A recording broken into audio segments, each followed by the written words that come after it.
pushes on to have you disbelieve what you're seeing with your own eyes. These price rises across our world, they're trying to convince you it's running at 2%. And now in the EU, cows good. Remember, just a year ago, all cows bad. They were closing every single farm across Europe, but they need it for the fertilizer now. How much illusion can be sold to the public must be in damage control.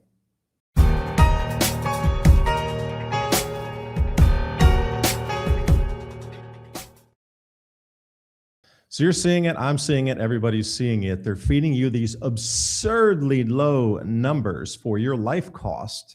When we're watching it go up by the week or every 2 weeks, every month, you're seeing these price rises across your food staples, your gasolines, your diesels, air tickets, anything you buy, plastic, everything is going up in price. Yet they'll have you believe that everything's rising 2%, 3%. So I want to take a look at the illusion that's really, it is damage control. They're trying to not spook you, but smoke and mirror you through this next phase of, well, what would be the repricing of our lives. So some numbers for you from just a couple weeks ago. Price increase from the start of the war, rice 9%. There you go. Where's that 3%? Gone. Coal's up, palm oil up, urea and fertilizer. That urea 46.00, and it's not 26. It's actually closer to 70, and the fertilizer on a general basis is closer to 84% increase. And then look at the bottom, jet fuel.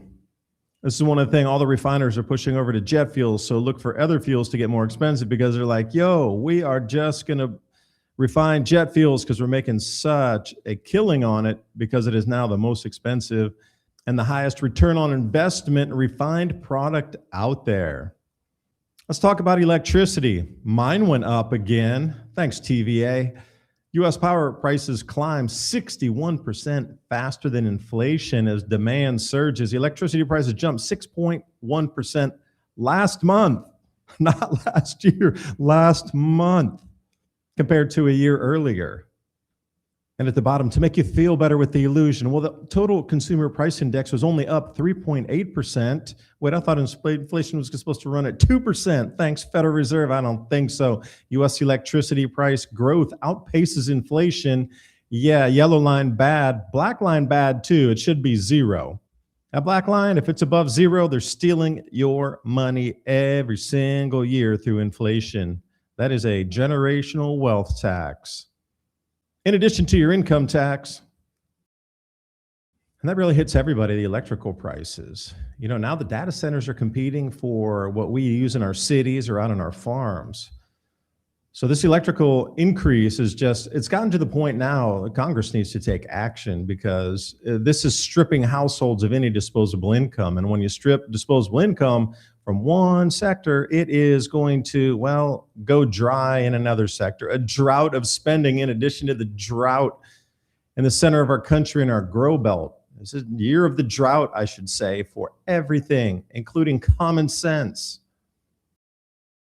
Let's look at food prices for a moment. They're telling you food's rising at a certain rate, 2-3%. I don't think so either. This is illusion. Again, stay calm. Move a deck chair on the Titanic, please. Stay calm.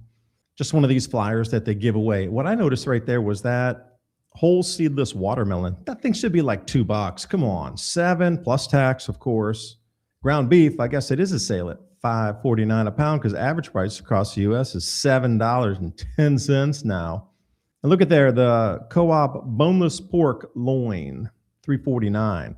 Because I'm over here in Asia right now and everybody eats everything with bone. And I was having a conversation and they understand printed meat.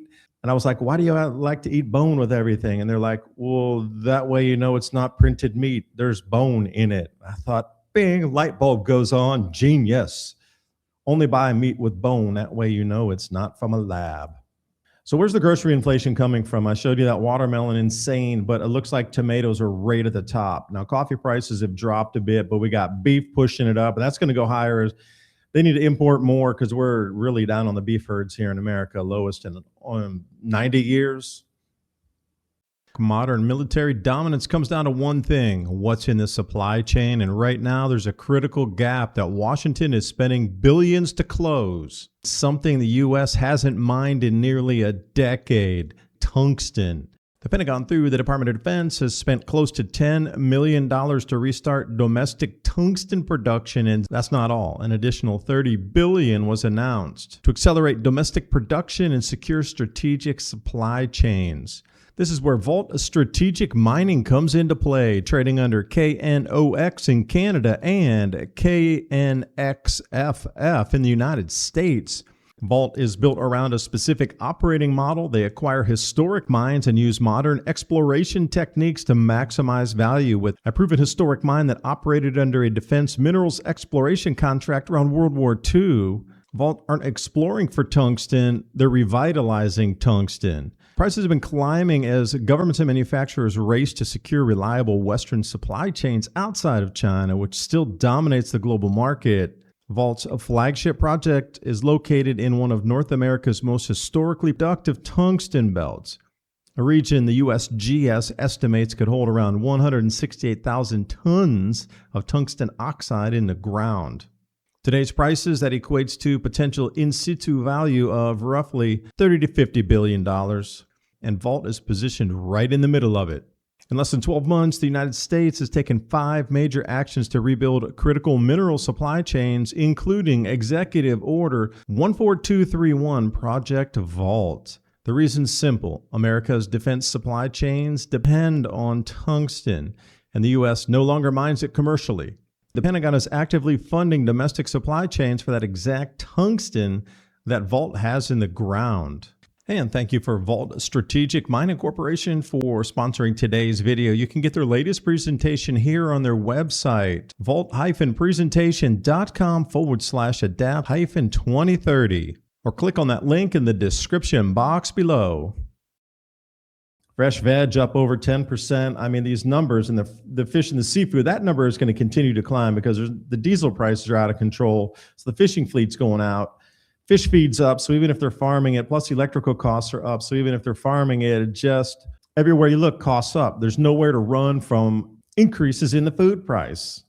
And with a straight face, they will release this on the news and have you believe. This is from the Bureau of Labor Statistics. Grocery store food prices increased 2.1% over the last 12 months. And they actually want you to believe this. I will trade you 2.1% for anything I have seen anywhere. Even out here in Asia, prices are going up for the fish. Now the pineapples are going up another 10 NT. So you got to realize it's 30 NT for $1. It just went up 10 NT for a whole pineapple. Mango prices are up about 10 NT per pound now as well, or EG, which is the measurement over here. So everywhere you look, fresh veg, fruit, all that thing's going up here. And you're looking at, 25%, 30% increases in some of the fruits and veg here. Now across, the rest of Asia and Europe, especially the United States, nothing is going up at 2.1%. It is all going up, substantially higher than that. And I cannot believe with a straight face that they released this in the news, and they'll have you believe it as the gospel truth when anybody literally with a pair of eyes that has bought anything in the last 2 months has seen it go up more than 2.1%. I just don't know where they get these figures from. And if you're getting it and they're using it from a wholesale basis, that's not fair, because in reality, the end consumer's buying it at a supermarket. So to use some other metric to try to get you to believe that what you're seeing in these price tags, which are moving to digital anyway, are going to only be 2.1%, again, this is the illusion of stability. Numbers just aren't matching up. National averages for gas prices, current average $4.53. That's higher than the Biden time. Mid-grade, and if you're going to run premium, and then diesel. This is the big one here. Diesel, we need the diesel for transportation basically across the U.S. Everything's running on trucks. We got ships and fishing fleets, boats that need that. How about our farm equipment and machinery? I mean, everything that runs our country, 70% of all commerce, food production, etc., protein harvesting, all uses diesel. And look at the very bottom there. A year ago, it was $3.54. Now it's $5.65.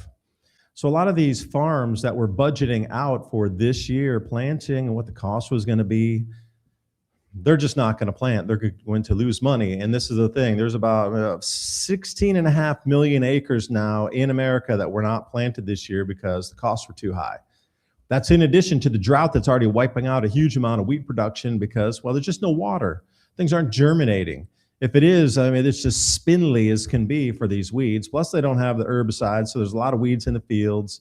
When they were getting ready to plant that GM Roundup Ready, whatever you want to term that as, Frankenfood thing. And the insecticides aren't here either, which I'm not a fan of, but I'm just saying, like, locust plagues is the name of the summer here. So there's a lot of, backs against the wall for all of agriculture. And then what are our truck drivers going to do? You think, that these independent operators, they're just going to put the rig on the side and say, I can't operate.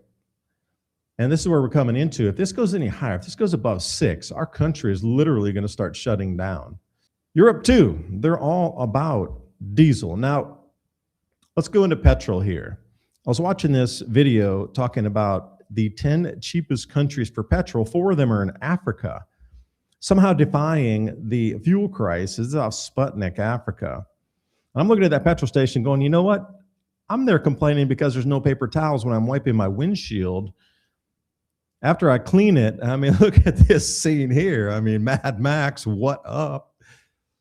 So the global petrol prices data, May 26, shows that in the world, some of the cheapest petrol, Libya, Angola, Algeria, and Egypt.